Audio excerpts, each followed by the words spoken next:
a função materna e o acolhimento institucional. Esse é o tema da live de hoje, dia 12 de setembro. Eu, Ana Silvia Rosal de Rosal, psicanalista, vou receber a minha colega, também psicanalista, Larissa Cagnani. Ela tem uma importante experiência com crianças institucionalizadas, fez um mestrado com essa temática e vamos falar sobre isso. Sejam bem-vindos, Micaele, Juliana, Rafael, Bianca, que legal, Bianca, você aqui. É um prazer ter todos vocês.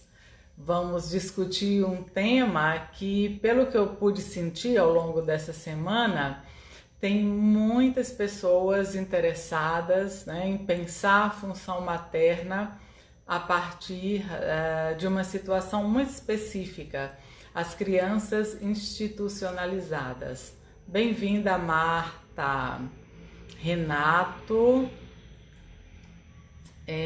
Rosilene, Heitor, um abraço, Heitor, Pati, sejam bem-vindos. Estamos começando o aquecimento para falar da função materna a partir da relação estabelecida entre crianças abrigadas e as figuras ali disponíveis para fazer esse cuidado materno. Se isso acontece, de que modo acontece, vamos falar sobre tudo isso. Bem-vinda, Vanja. Sandra, bem-vinda. Temos aí bastante questões, né, para explorar nessa tarde de hoje. Michele, desculpa, Michele. O prazer é meu tê-la aqui. As lives são mesmo para, né, pensando nessa interlocução, nessa aproximação, no diálogo com vocês. Agune, Raquel, que legal! Raquel está fazendo o curso comigo sábado de manhã. Eliana, bem-vinda. Jorge e Luciana. Então, já temos novidades. A próxima live vai ser também sobre um assunto muito interessante, que é a figura do analista neutro ou não neutro, cada vez mais as pessoas usando as mídias para se comunicarem. Então, quando o analista já é conhecido em alguma medida desse paciente que está chegando, quais as implicações disso para a transferência, por exemplo? Vamos falar sobre isso no próximo sábado. Olha, Heloísa, a Raquel já falei, a Ivane, Ivana, Natália, muito bem-vindas. Pois é, já tem uma programação aí até meados de julho, ou que julho, gente, de outubro, efeitos da pandemia. Boa tarde, Bianca. Heloísa, bem-vinda. Elaine, bem-vinda, Elaine. Josiane, vamos aguardar a Larissa, deve estar chegando, ainda temos aí uns 2 minutinhos para aquecimento. Fernando, bem-vindo. Eunice, bem-vinda. Boa tarde a todos. Larissa está chegando e vamos já começar a nossa discussão. Muito bem, eu vou ficar aqui de olho nos comentários para que vocês possam fazer perguntas. E assim a gente vai estabelecendo esse espaço de interlocução. Como eu falei para vocês, no próximo sábado vamos falar sobre a neutralidade do analista. Não lembro exatamente as datas, mas as próximas lives a gente vai falar sobre... desculpa. A Heloísa é minha aluna na Unip de Pinheiros. Um prazer tê-la aqui. Exatamente, claro que eu lembro muito de você, super participativa. Natália, obrigada. Bom, vamos falar também sobre anorexia e bulimia numa das próximas lives, sobre o tornar-se mãe. Ah, Fernanda, um abraço para o Francisco, Leone. Muito bem, olha, a nossa convidada chegou. Deixa eu aqui começar a nossa conversa, o nosso encontro psicanalítico. Oi, Larissa! Olá! Muito obrigada por aceitar o convite para conversar conosco. Eu falo conosco, né? Comigo e todos que estão aqui nesse Uhum. momento conectados e vão poder participar com perguntas. É um prazer tê-la aqui. Você, além de tudo, é muito querida. Eu que agradeço, Ana. É um prazer, agradeço muitíssimo. Esse é um tema muito importante para mim. Eu já tenho uma vivência em serviços de acolhimento, né? E poder refletir em conjunto, acho importantíssimo. Muito obrigada. Imagina. Deixa então eu te apresentar assim formalmente, né? Para as pessoas que estão conosco. Bom, a Larissa é psicóloga e psicanalista, ela tem mestrado em psicologia clínica e é exatamente sobre o tema do mestrado, do seu mestrado, que a gente vai falar Isso. hoje. Você fez na PUC de São Paulo, você tem uma ampla experiência aí com assistência social, você também atua na Uhum. clínica, tem uma experiência clínica e com docência. Além disso, você tem um livro que é o fruto do mestrado, intitulado O Trabalho do Psicólogo no Abrigo Institucional. Exato. Ele está aí Esse fácil aqui. para você Ah, mostrar? eu trouxe. Você me pediu, eu trouxe. Legal. Aí mais tarde eu publico aqui também, se alguém, né, quiser mais dados e tal, editora, essas coisas, pode pegar. Deixa eu ver se eu não estou conseguindo tirar os comentários, mas eu vou aqui cuidando disso. Tá. Bom, vamos lá. Para fazer uma. Ó, já tem gente que lê o seu livro, diz que seu livro é muito bom, é o Heitor. Obrigada. Eu fiz uma chamada para a live muito a partir do pensamento winnicottiano, falando da importância dos cuidados, mas eu sei que você transita aí Uhum. em outras águas psicanalíticas. Então vai Sim, ter sim. uma troca de fato. Fique à vontade, se você quiser começar dando um panorama geral desse tema. Tá. Bom, nós escolhemos, né, essa temática pensando na função materna, né? Primeiro porque é algo que nos comove muito quando a gente pensa numa criança, principalmente a criança muito pequena, dentro de um serviço de acolhimento, né? Quando falo em serviço de acolhimento, existem os acolhimentos institucionais, que são as casas-lares, abrigos. Eu acho que em São Paulo o nome é SAICA, né? Esse Uhum, termo abrigo, ele está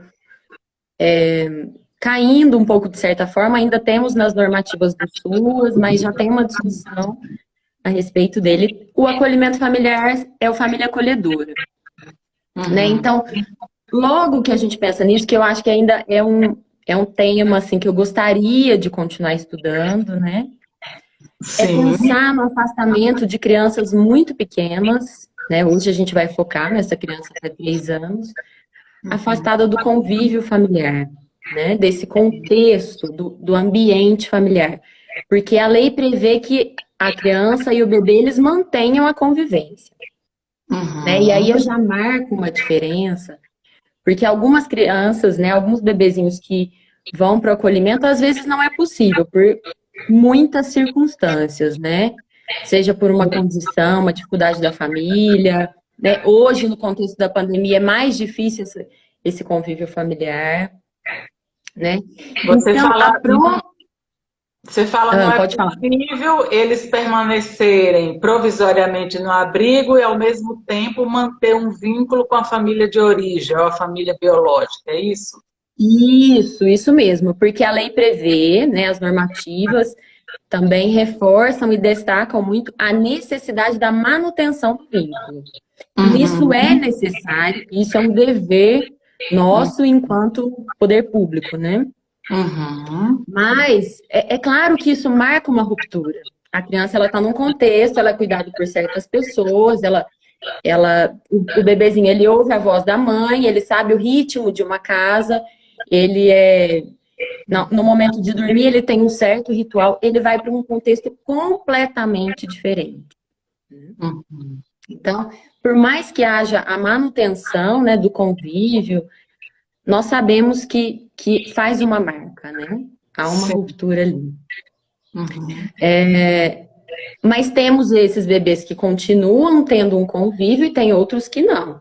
Eles vão para um espaço e que ali eles são cuidados, seja pela família acolhedora, seja pelo serviço de acolhimento institucional, né? E como exercer essa função materna, né? Como que a gente pensa que isso pode continuar sendo efetivado de maneira satisfatória? É possível? Sim, é possível. Já temos comprovações, né, disso. O primeiro ponto são esses adultos cuidadores pensar que não é só trocar a fralda, né? Que não é só dar comida. Spitz lá atrás já nos indicou isso, né? Há muitas décadas, né? Que ele Uhum. falava Sim. dos bebês internados, né? Ou dos bebês em orfanatos naquele momento pós-guerra. Aqueles bebês que ficavam muito deitados, não tinham convívio não tinha trocas afetivas, né? Melhor dizendo. Eles morriam, né? O índice de mortalidade era muito alto. E ele comparou com as mães que estavam presas, mas que tinham direito a ter contato com os filhos, eu acho, 1 hora por dia, ele percebia o quanto esses bebês se desenvolviam bem, né? Mas retomando um pouco, como efetivar isso, né? É pensar que é necessário ter uma troca relacional afetiva. Uhum. Mas algo assim que me encanta é pensar que quando a gente pensa na função materna exercida pela família, não necessariamente só pela mãe, pode ser exercida pelo pai, por um avô, pela avó, né? Pelo Sim. tio, ou por todos esses, né? Há um desejo materno por trás disso, né? Essa mãe desejou engravidar, todo esse contexto familiar investiu no bebê antes disso, então escolheu um nome, comprou roupas, montou um quarto, né? Então esse bebê é antecipado por essa família. Há um desejo e há um investimento libidinal ali. Sim. Já no contexto institucional, também há desejo, né? E esse desejo ele não pode ser anônimo. O bebê ele tem que ser cuidado por alguém, né? Mesmo que ele esteja num abrigo ou numa casa-lar, né? Ali deve haver um desejo, mesmo sendo um desejo profissional, né? Então, há ali também uma marca narcísica da cuidadora. A cuidadora ali, ela vai cuidar desse bebê justamente porque ela quer exercer bem a sua função, ela quer ser uma boa cuidadora, uma boa educadora naquele contexto, né? Ou seja, ela quer, em troca, um resultado do seu trabalho. Uhum. Mas ela precisa também não só dispensar da sua força de trabalho, ela precisa também investir algo de si nesse bebê que não tem convívio com a família, né? Uhum. Porque quando a gente fala em função materna, a mãe empresta um pouco de si para o seu bebê. Então, a princípio, ela faz, né? Um dos operadores que a gente vai falar da função materna, a mãe ela supõe um sujeito nesse bebê que ainda não existe. Então, Uhum. há né, um movimento involuntário do bebê, às vezes ele faz um movimento com o lábio, a mãe já supõe. Ele está sorrindo para mim.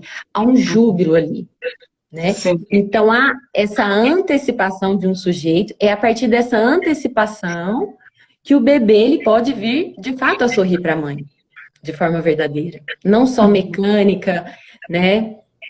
ou uma resposta, enfim, né? Que o próprio bebê está conhecendo o seu corpo. Uhum. Então, perceba que é um movimento por parte do adulto, né? Sim. Não é do bebê ainda. Esse E bebê também, precisa ser olhado, ser investido para ele ir criando o seu próprio psiquismo, o seu próprio eu, né? E se constituindo enquanto um sujeito.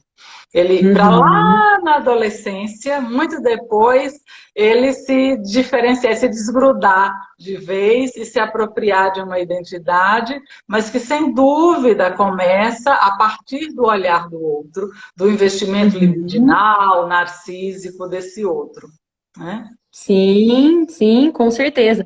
Então, a mãe empresta um pouco de si para esse bebê, né? Então, até mesmo a alienação. Primeiro, esse bebê é alienado ao desejo do outro, para depois haver a separação, né? Até mesmo a mãe, no momento em que o bebê é afetado por algo, né, seja por uma sensação de dor, ele machuca, ele cai, ou ele tá comendo alguma coisa, né, e a mãe dá a comida e ao mesmo tempo faz, que delícia. Ou seja, a mãe empresta a própria sensação que ela tem, a experiência, né, de satisfação que ela tem para o seu bebê, né, e isso é fantástico. Então, perceba que esse é também uma experiência satisfatória para a própria mãe. Sim. Então, no contexto institucional, as cuidadoras que se ocupam dos bebês, né, elas também precisam fazer esse tipo de investimento.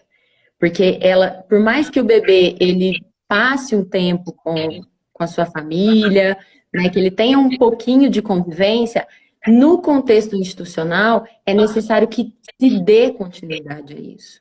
Uhum. Então, o primeiro ponto é esse, é pensar que é necessário se estabelecer essas trocas afetivas, né? E também pensar que eu, em geral, eu oriento muito o serviço de acolhimento quando nós temos bebezinhos, que haja uma educadora, duas, né? A gente pode falar educadora ou cuidadora que invista mais nesse bebê, né? Que não haja tantas trocas assim, né? Tantos profissionais cuidando mas ao mesmo tempo, uma só cuidadora, ela não pode ter o saber total sobre ele, né? Ela tem que se permitir ser orientada por outras, assim como a mãe, né? Aí a gente já vai falar dentro da função materna, também tem a função paterna, né? Sim. É a entrada da terceira instância. A mãe se permite ser orientada por outro, né? Assim como a cuidadora, né? Acho que não só isso, mas pensar que a educadora, ela tem que se permitir também que esse bebê tenha trocas afetivas com outras pessoas, né? E ela também tem que... Oi. Eu fico pensando que numa instituição, a pessoa que dispensa esses cuidados, ela geralmente tem muitas crianças para quem né, ela cuida de muitas crianças ao mesmo tempo, né? O quanto é possível atender satisfatoriamente as necessidades desses bebês, dessas crianças? E como se dá essa vinculação da criança com essa, vamos dizer, uma espécie de mãe comunitária? Você que vai me corrigir aí com o termo mais adequado.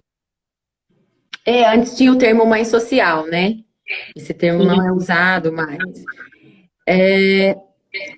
Olha, a instituição ela tem que se organizar para isso, Ana. Né? Não só quando a gente fala no bebê, né? O bebê, principalmente, ele tem que ter uma atenção maior do que as demais crianças. Uhum. Mas é necessário que, mesmo dentro desse espaço coletivo, haja relações singulares. Né? Então, é necessário que se invista nesse bebê, que se conheça esse bebê, porque quando a gente pensa em função materna, há ali um ritmo entre a mãe e o bebê. Então, até mesmo dentro da função materna, existe o estabelecimento da demanda. Então, entre a demanda da criança, a criança ela emite um choro. No primeiro momento, ela pode ser que ela não tenha uma intenção ali, né? Vamos pensar num bebezinho recém-nascido. Mas a partir do momento que o adulto cuidador aparece e traz uma satisfação para ela, ela passa a convocar esse adulto. Então tem que haver um intervalo para que esse adulto responda a ela, né? Então perceba que até mesmo quando a gente pensa na emergência do sujeito, né, o bebê convoca o adulto, a gente já investe nessa constituição subjetiva. Ali a gente já pode dizer que o bebê está caminhando de forma saudável. Ele passa a convocar o adulto. Esse adulto tem que responder a ele. Né?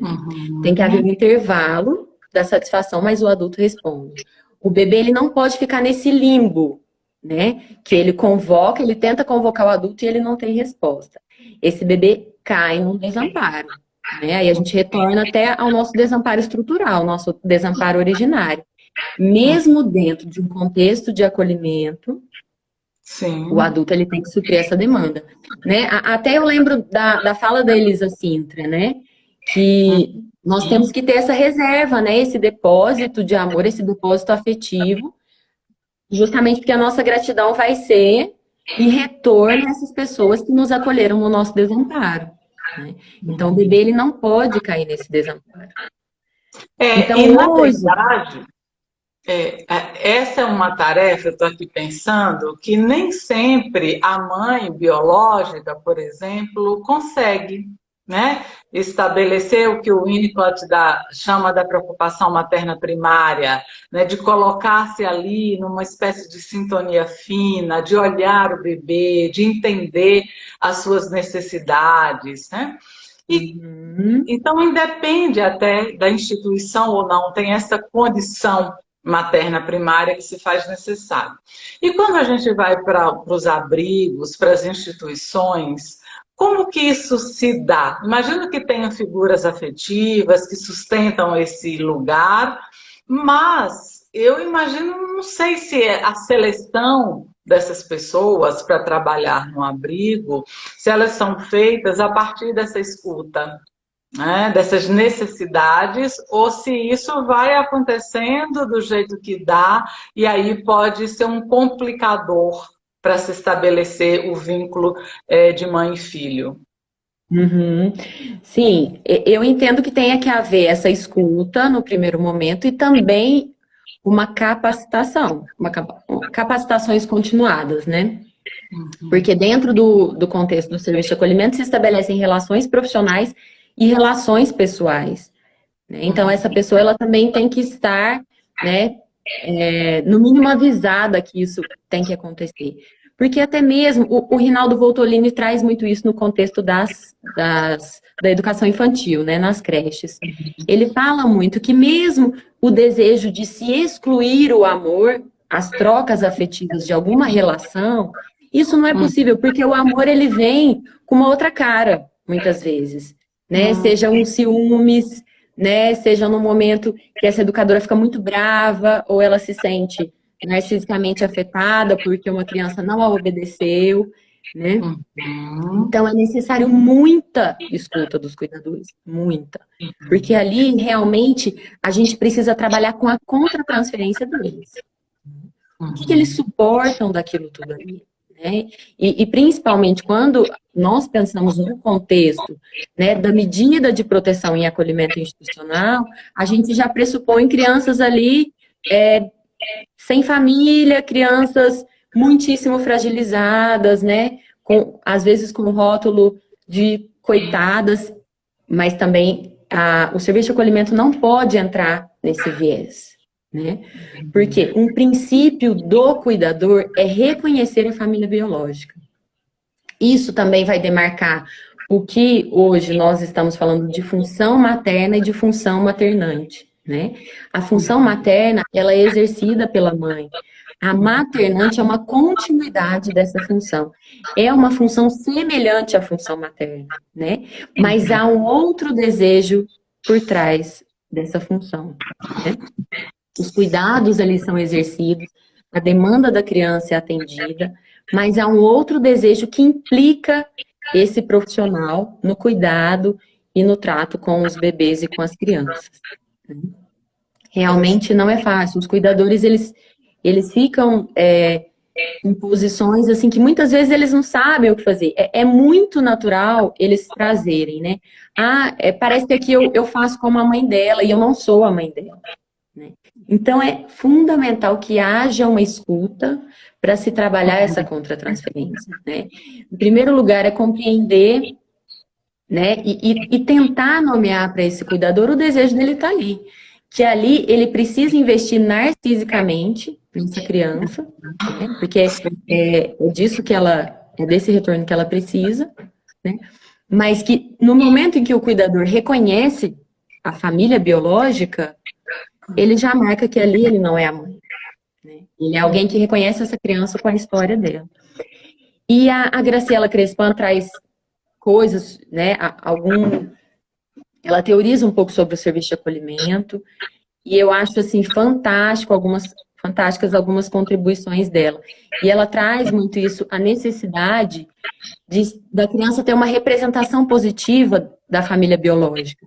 Então, quando a gente pensa na função maternante, esse adulto cuidador, né? Vamos pensar, esse agente materno que faz a função maternante, ele dá um lugar para a criança ter uma representação positiva da família, né? Então, é comum a gente pegar, né, trabalhar com alguns cuidadores que falam, nossa, mas a família abandonou, essa família tem que merecer ter a criança de volta. Nossa, mas vocês estão trabalhando com essa mãe, mesmo depois de tudo que ela fez, né? Então, é fundamental que se abra um espaço, que a criança possa ter uma representação da história dela. Ela tem que ter... Todos nós temos um mito, né? De onde viemos, quem somos, quem é a nossa família, né? Sim, então, não existe... Né? Sim, né? De como seria essa criança, né? Uhum. Então, a criança, mesmo se ela é adotada muito recém-nascida, ela precisa também disso, né? Sim. Não dá para apagar. Desse controle. É algo muito importante na história da criança, né? Por mais bem-sucedida que seja essa adoção, não dá para fazer de conta que nada aconteceu. É a história dela, né? Exato. E as crianças adotadas parece que elas sabem, elas vão se dando, esse registro fica em algum lugar que mesmo em função de um segredo, de algo que não é dito, elas captam essa origem aí. Sim, justamente porque o bebê ele não perde os pais reais, né? Ele perde os pais enquanto função. Então hoje, quem exerce pode exercer as funções de cuidado, pode ser um serviço de acolhimento, pode ser uma tia, mas ele não perde os pais reais. Sim, isso não tem uma historinha ali, ele tem um saber sobre isso, né? Ele produziu um afeto, há um registro inconsciente daquele afeto, né? Daquela ruptura com a mãe, né? Até porque enquanto a mãe estava gestante, ele ouvia aquela voz. Então é muito comum o bebê, ele relembra o som daquela voz, né? Aquele cheiro. Né? Então, eu costumo dizer muito, né, para os serviços de acolhimento, para os profissionais, né, que muitas vezes eles acham que esse período que a criança vai passar no acolhimento não, isso ela vai apagar, ela começa a história dela depois que ela for adotada, por exemplo, né, ou depois, aqui é um momento muito ruim que não deve ser lembrado, muito pelo contrário. Né? Muitas vezes esse tempo, né, principalmente quando a gente pensa na constituição subjetiva do bebê, é o mais importante da vida dele. Sim. Então, o cuidador, ele também precisa ter esse lugar, né? A instituição precisa reconhecer a importância do cuidador, né? Para que ele possa, de fato, também fazer registros, né? Também poder se sentir afetado por esse bebê, né? Então, não é um tempo, o bebê não está ali só esperando, a criança, o adolescente, eles não estão ali só esperando os seus pais se reorganizarem, se tratarem ou, enfim, se organizarem para recebê-lo de novo. Né? Eles estão ali para ter vivências significativas. o tempo da criança é muito diferente do tempo dos pais. Eu acho que os profissionais do serviço de acolhimento, eles também têm que, né, perceber que isso é muito importante. Às vezes os pais, eles precisam de anos para trabalhar suas questões, o bebê não, né? Então, enquanto não é possível que você esteja com a sua família, nós estamos cuidando de você, né? Mas a sua família, ela também te quer, a sua família tá investindo em outras coisas para poder ter você de volta, né? Então, eu acho muito interessante esse enquanto, né? Enquanto os seus pais não podem ficar com você, nós estamos aqui, nós gostamos de você e estamos investindo em você. Ela precisa desse alimento psíquico, afetivo, né? Não é um adulto esperando na fila do banco para ser atendido. É um psiquismo primitivo, numa fase determinante para a construção de si mesmo, e essa construção se dá pelo olhar do outro, pelo cuidado, pela sustentação, como diz o Winnicott, né? Sustentação física e psíquica. Então, muito interessante esse aspecto que você ressalta, né? O tempo. Esse enquanto, não é de qualquer jeito. Sim, sim. E algo que eu até gostaria de continuar estudando, né? Porque depois que a criança, vamos pensar, né? Não dá para a gente marcar assim, 1 ano e meio, 2 anos, mas depois que a gente vê que há um sujeito constituído, é necessário haver um reconhecimento dessa criança, né? Então, é necessário que o serviço saiba as preferências dessa criança, o modo que o bebezinho gosta de dormir, né? Às vezes é um cheirinho dele, às vezes é uma roupa específica, se é no escuro, enfim, né? É necessário que faça um reconhecimento desse sujeito já constituído, né? Então, a princípio, a gente trabalha, a gente supõe que há um sujeito ali, e depois nós reconhecemos, né? Nós valorizamos.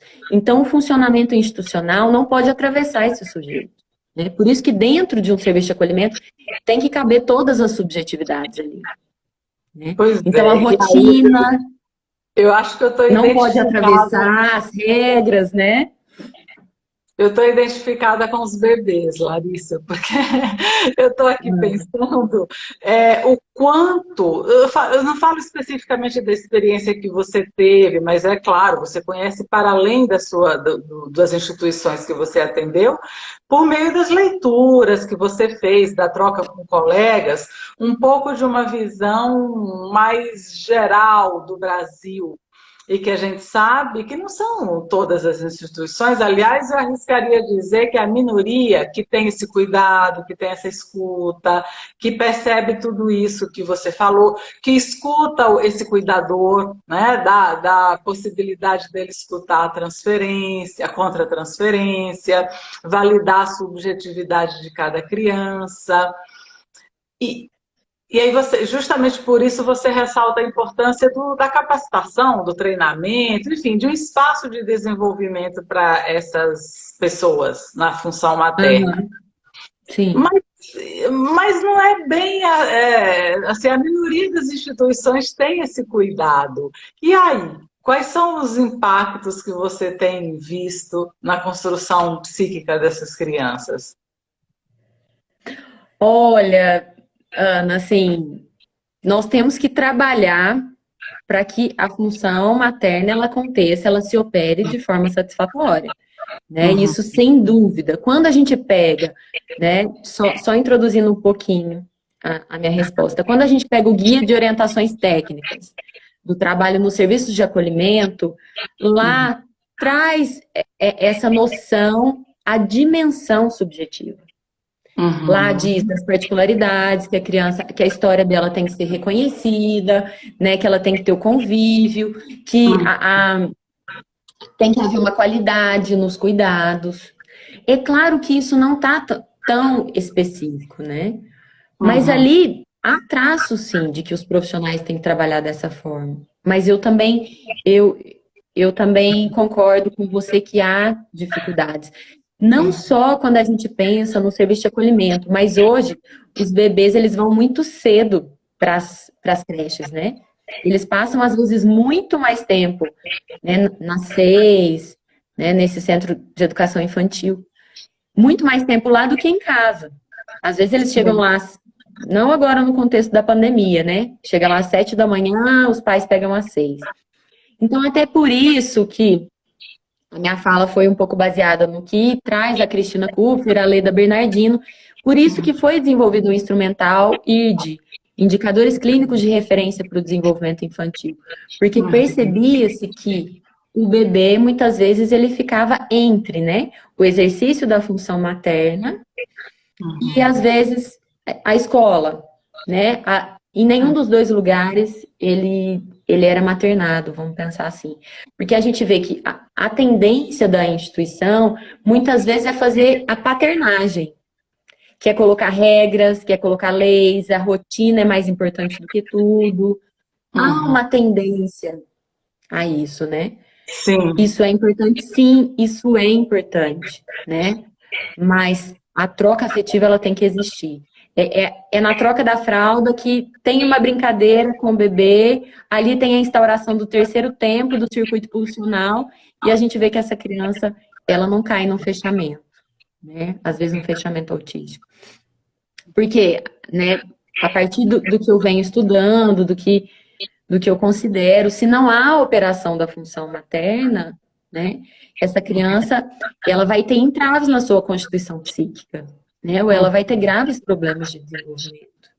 Sim, sim.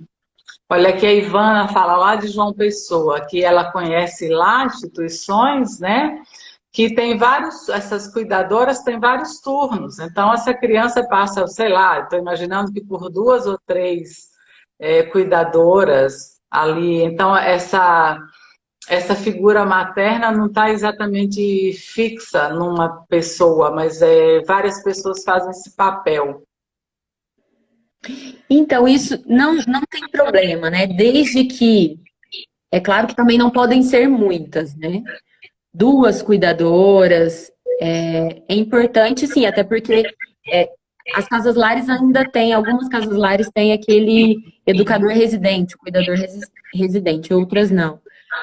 Mas desde que elas possam dialogar, que elas possam conversar sobre o bebê, que elas anunciem para esse bebê, olha, agora quem vai ficar com você é a fulana, ela vai fazer você dormir, né? Ela vai cuidar muito bem de você também, né? Que tudo também possa ser representado para esse bebê, né? Dizer para ele que ali elas trabalham, que não é possível que elas fiquem com ele o tempo todo. Mas o bebê também precisa de uma continuidade, eu concordo com ela. O melhor seria que houvesse não aquele turno de 12 por 36, né? Mas que houvesse uma cuidadora que vai todos os dias, né? De segunda a sexta ou de segunda a sábado, né? À noite vai ser outro cuidador, sim, mas é um outro momento. Não é legal até no guia de orientações traz muito isso, né? Que é necessário que a instituição ela tenha um ritmo, que não haja diferenças na dinâmica institucional com a troca de funcionários. Né? No meu livro, eu falo de uma criança, naquele momento ela tinha de 2 para 3 anos, e eu era uma profissional que ia de segunda a sexta-feira. E lá era 12 por 36. Então, todos os dias, logo pela manhã, quando eu chegava, ela vinha me receber na porta, me contar qual que era a cuidadora que estava naquele dia. Olha só, como essa criança, ela já tinha, sim, né? Ali já havia um sujeito, né? E ela tentava fazer uma conexão entre o cuidado de uma com a outra. E ela fazia esse laço comigo. Eu sempre perguntava para ela, né? Quem que é hoje? E o que você já comeu? O que a tia, né? A gente falava tia, né? O que ela deu para você comer?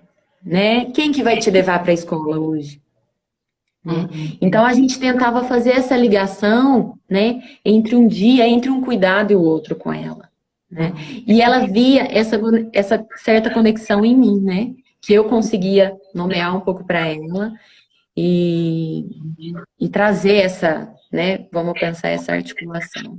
Sim. Sim, interessante. Só para não perder, o Renato mandou um comentário, mas eu não consegui resgatar, escapou, se você puder fazer de novo. E a Letícia fala que, infelizmente, aqui em São Paulo, a experiência dela foge um pouco desse cuidado. Ela vê algo, pelo que eu entendi, mais ou menos caótico aí, entre esses cuidados, sem muito, Uhum. inclusive com muitas crianças ao mesmo tempo, das mais variadas idades. É, assim, acho que a gente tem uma situação ideal ou desejada e uma outra que vai se Uhum. diferenciar bastante disso, a situação real, né?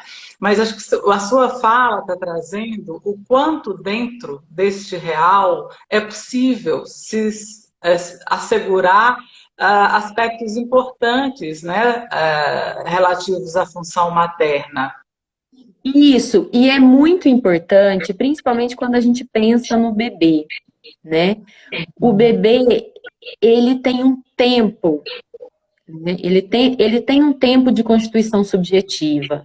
Então, até mesmo quando vocês, enquanto profissionais, percebem que esse bebê não está inserido num laço, ele não tem um cuidador que ele elegeu, é fundamental que a instituição se debruce sobre ele, por mais que ali o espaço coletivo ele tenha tomado conta e a singularidade tenha se perdido.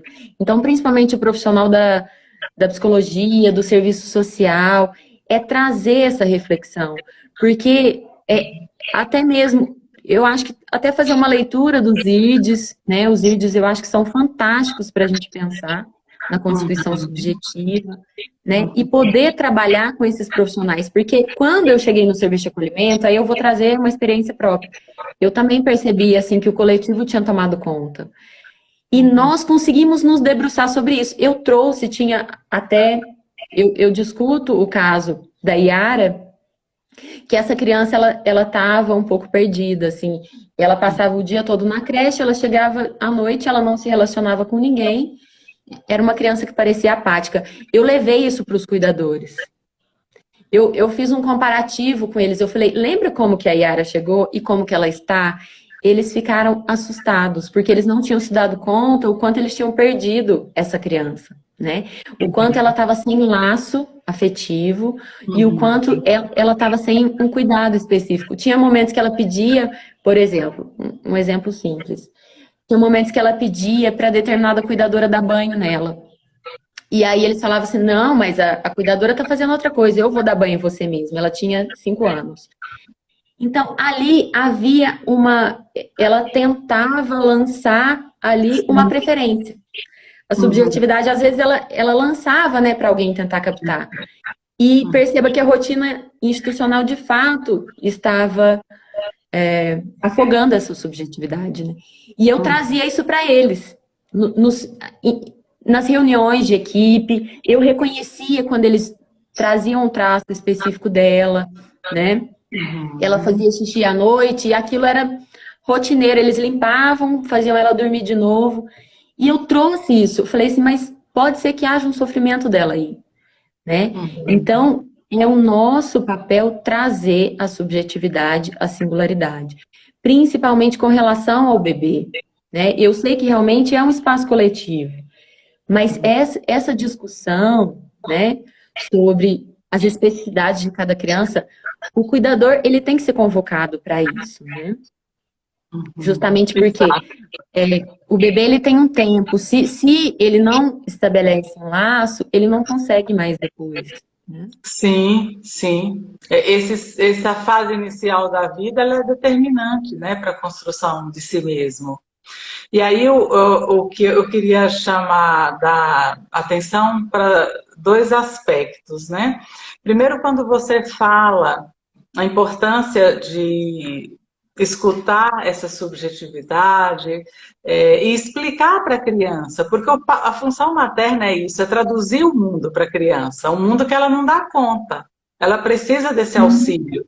E vai mudar. Em casa, talvez o cenário fosse outro, mas no abrigo é isso. Olha, é a troca da cuidadora, eu estou saindo, mas fulana vem.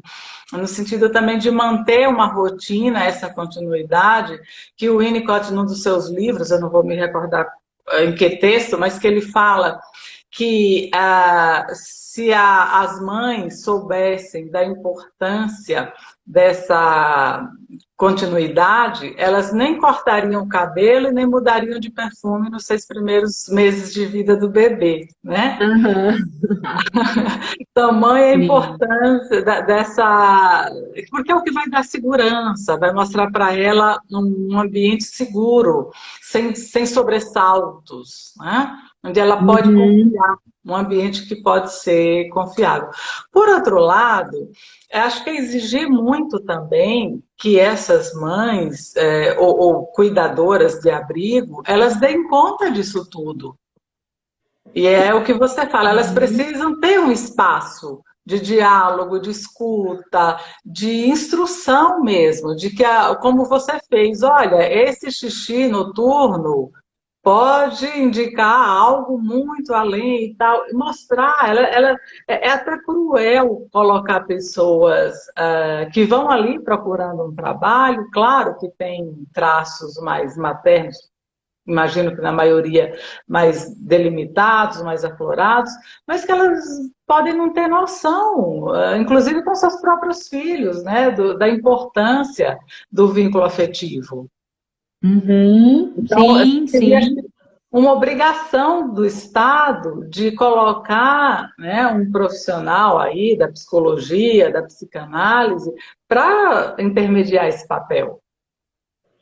Sim. Então, hoje todos os serviços de acolhimento têm, né, profissionais da psicologia, do serviço social, mas realmente há instituições que o número de crianças e adolescentes é muito grande, né?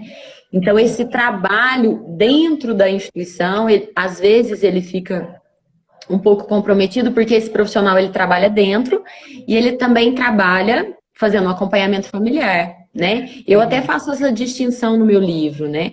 Eu falo das demandas internas do serviço de acolhimento, que às vezes pode ser que elas sejam mais trabalhosas do que o Aham. acompanhamento familiar, do que o trabalho externo, é a articulação com a rede, é buscar essa família, é visitar, né? Então, sim, é necessário que se faça esse trabalho. Os cuidadores, eles realmente ficam numa posição, assim, é, implicada, né? Eles têm implicações não só com as suas horas de trabalho, né? Mas muitas vezes eles se veem fazendo, maternando da forma que eles maternaram seus filhos, né? Ou muitas Uhum. vezes eles, por isso que é necessário, muito necessário a escuta e o trabalho com eles, porque muitas vezes eles caem um pouco naquela representação, naquela idealização do que seja uma família, né? Então, muitos falam, nossa, mas essa família é muito, né, desorganizada, desestruturada, como que retorna, né? Nossa, mas o tio vai ter a guarda dessa criança. Então, é desconstruir isso com os cuidadores também. Não só com os cuidadores, mas eu sei que tem serviço de acolhimento que é com a coordenação, né, com a diretoria da instituição, né? Uhum. Realmente, o trabalho na alta complexidade, a demanda é muito grande. Eu compreendo tudo isso, Sim. né? Mas é fundamental que a gente também retome um pouco o nosso lugar enquanto profissional da psicologia, da psicanálise, né? Uhum. E, e leve em consideração a singularidade, a subjetividade. Isso não pode se perder. Nós temos que falar para os cuidadores, para os educadores. Não é só trocar fralda, não é só Sim. entregar mamadeira para a criança, né? Sim. É olhar para ela, é ter troca com ela, é dizer que ela cresceu, é dizer que naquele dia a mãe ligou para ela. Sim. Larissa, eu vou fazer uma pausa só porque tem bastante, tem várias pessoas perguntando sobre o seu livro. O livro é o da Uhum. Larissa, não é meu. É, eu vou mais tarde eu vou publicar no post, até com a capa, né? Fica mais fácil as pessoas pegarem as informações, mas se você puder repetir o nome e como elas podem comprar um site, talvez, de uma livraria, no seu Então, no Instagram. site da Zagodoni eu acho que vai ser mais fácil, né? Que é a Site da editora editora. Zagodoni. Isso, né? Tem essa carinha aqui. Se vocês digitarem, já Uhum. aparece, É o tá? trabalho do psicólogo no abrigo institucional, Larissa Cagnani. Isso, isso. Muito interessante. Se alguém tiver alguma pergunta, a gente está quase no final, mas dá tempo eleger aí uma pergunta. Será que a gente consegue resgatar o comentário do... Não, porque o Instagram, cada dia é uma novidade, né? Tem como eu passar o dedo aqui e ir baixando as perguntas que já subiram, mas hoje não está funcionando. Então, a Uhum. pergunta do Renato mesmo ficou perdida. Quando eu fui resgatar, já não deu mais. Bom, então assim, só, né, fazendo um contorno aí da minha fala, né, Sim. se é possível, né, que a gente pense num cuidado satisfatório dentro dos serviços de acolhimento institucional e familiar, né, mas que o desejo que está ali, né, seja na função materna ou quando a gente pensa nessa função maternante no serviço de acolhimento, que haja um reconhecimento desse desejo que está por trás, né? Da mãe ao desejo materno, né? Há um investimento ali libidinal e pulsional. E quando a gente pensa no contexto do acolhimento, há o desejo profissional, né? Há um investimento narcísico ali nessa função, né? Mas também tem que ter trocas afetivas e libidinais com a criança, né? Então, eu acho que é o ponto-chave aqui dessa nossa interlocução, é a gente pensar que é possível a operação dessa função, né? Sim. Mas desde que esse desejo não seja anônimo. A criança, ela precisa sentir que ali há um desejo de estar com ela, de formas diferentes, mas há. Legal, muito importante. Olha, aqui a Maria está dizendo que esse livro é tudo que ela precisa no momento. Que bom, né? Que esse Que encontro bacana. pode produzir aí frutos. Muito bom. Sim, maravilha. Um outro ponto que você falou lá atrás da importância de se preservar o vínculo dessa criança com a família biológica, a família de quem ela está separada enquanto está no abrigo. Né? Se você puder Uhum. falar um pouquinho disso, só para a gente fechar. Tá. Bom, é porque muitas vezes a gente tem a idealização, a fantasia de que a criança ela passa a ser cuidada só pelo serviço de acolhimento, ela é do serviço de acolhimento, né? Então há uma preocupação excessiva muitas vezes, né, dos profissionais, eu sinto muito isso. Que esse bebê tem que se adaptar, que essa criança ela tem que ficar bem, ela tem que parar de chorar, ela não pode ficar lembrando e chorando quando ela fala dos pais, né? Eles ficam em dúvida, às vezes os pais ligam, se tem que permitir que a criança fale com eles, né? Sim. Então, até teve uma criança que nós acolhemos, ela chorou muito, e eu lembro que os profissionais falaram que tiveram várias estratégias para tentar acalmar a criança. E eu falei, mas vocês não pensaram em chamar a mãe dela? Para que a mãe possa ficar próxima dela, né? Para que a mãe possa acalentar, para que a mãe possa dizer que esse momento é provisório, né? Que hoje o poder familiar ali não está com essa mãe, né? Então, essa ponte entre a criança e a mãe, os profissionais eles têm que fazer um reconhecimento dessa mãe, né? Porque a criança também, ela tem muito dessa família. Então, como muitas vezes há uma tendência a fazer essa anulação em proteção, né, em favor da criança, nós precisamos proteger essa criança. Mas é essa família, porque a criança é dessa família. Sim, Então, e assim, essa mãe que às vezes bateu na criança, maltratou, enfim, fez algo que essa perdeu, né, os cuidados da criança, mas ela não é só isso. Ela também fez algo bom, né, que está marcado nessa criança e que precisa ser mantido. exatamente. E muitas vezes para essa criança, né, até para ela conseguir elaborar tudo isso, né, para ela conseguir até muitas vezes, a Miriam Debier traz muito essa escuta, né, escuta do desamparo, dos excluídos, ela fala muito dessa importância de ter uma representação positiva também. Ela publicou, né, um caso que ela atendeu de uma criança que ficou muito tempo institucionalizada, ficava em situação de rua em São Paulo, né, e tinha muitos comportamentos agressivos, né, vamos pensar assim, transgressores dentro da instituição, mas a todo tempo havia uma desmoralização da família dele, né, desse menino. Né, a sua mãe te abandonou, a sua mãe não... E ele passa a sair dessa situação tão desestruturante quando ele nomeia para ela que a mãe não ficava em casa porque ela ia trabalhar, que ela ia trazer um sustento para casa. Ou seja, ele passa a ter uma lembrança positiva dessa mãe. Ou seja, eu venho de algo... Sim, eu venho de um lugar, né? A minha mãe também fez algo de bom para mim. Né? Eu também posso resgatar algo dessa mãe. Então, isso é fundamental. Às vezes, no serviço de acolhimento, até mesmo para valorizar a própria instituição, a gente nós temos essa tendência a dizer, olha, aqui você está sendo bem cuidado, aqui você tem de tudo. Como você não valoriza esse lugar, né? Como você quer voltar a ficar com sua mãe? É a mãe. E o serviço de acolhimento, o trabalho dele é também reconhecer essa mãe. Aí me levou aqui para a teoria kleiniana, né? Que o grande ganho psíquico é quando a gente integra o objeto como total, é um só, o bom e o mal.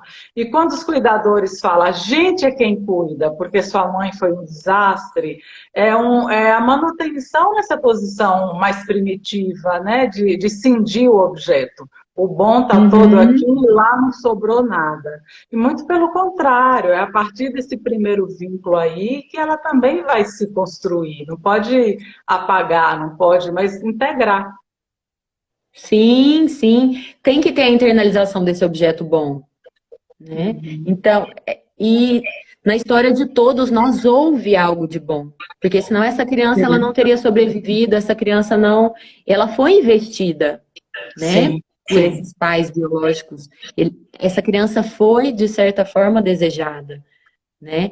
E é fundamental que aquele que exerce o cuidado hoje faça essa ponte, reconheça para que a criança faça essa representação. Né? Então, essas primeiras representações é o que vai ficar registrado para a criança, né?